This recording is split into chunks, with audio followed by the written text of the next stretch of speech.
Micawber by John Lithgow. Illustrated by C.F. Payne.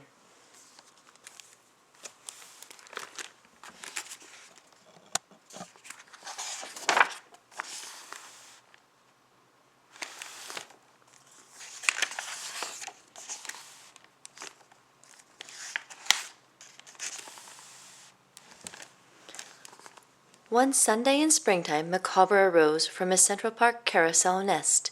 He straightened his whiskers and polished his nose to set off for the place he loved best.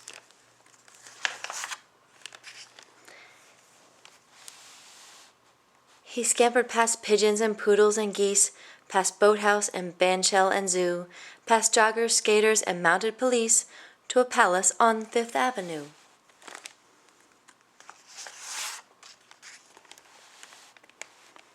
For inside was a splendid collection of art, a sight for a squirrel to treasure, a feast every week for his eyes and his heart, which Micawber could savor at leisure.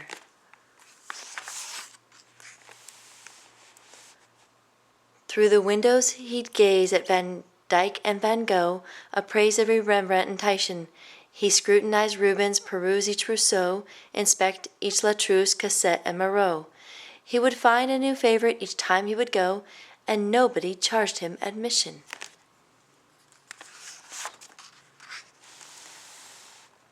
But a stranger appeared this particular day as Micawber peered down through the skylight.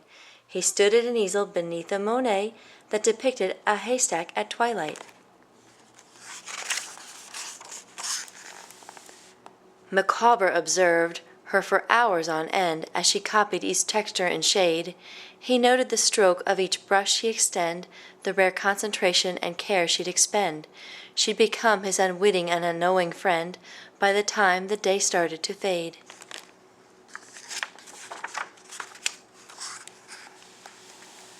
So he hid in a box where her paints were all stowed while she bicycled home unawares. Then he sneaked himself into her modest abode as she hauled her equipment upstairs. From the box after midnight the stowaway crept, stretched his limbs and adjusted his eyes, and while his beguiler contentedly slept, he rifled through all of her supplies.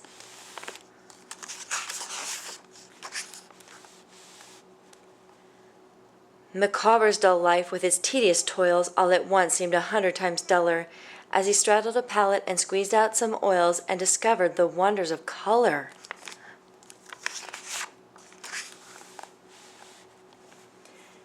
He daubed at a canvas with cadmium green, employing his tail as a brush, then magenta, vermilion, ultramarine, alizarin, crimson, and bright tangerine. Such a radiant rainbow he never had seen, so splashy and lavish and lush. By morning Micawber had finally done, and so proud that he practically fainted. He'd been looking at painting from day number 1, but never a painting he'd painted.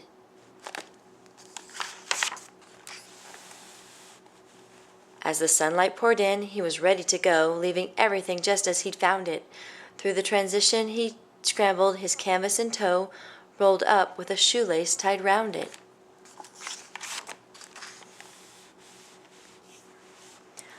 A truck trundled by as Micawber alit. On the side it said Park Sanitation. He bounded aboard it, ignoring the grit, and completed his peregrination. He returned 30 times by the following fall, and the paintings poured forth like a geyser. He fastened them all to his living room wall, and the woman was never the wiser. So if some July you should chance to pass by a Viridian Central Park dale, look around for a squirrel with a gleam in his eye and some paint on the tip of his tail.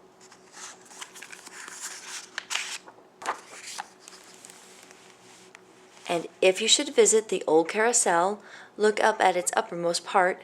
Inside, although nobody ever could tell, a talented squirrel continues to dwell, and if you try, you can picture it clear as a bell.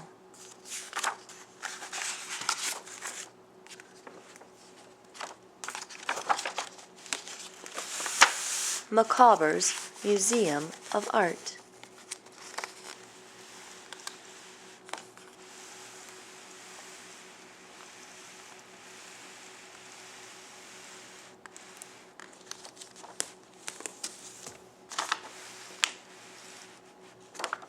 The end.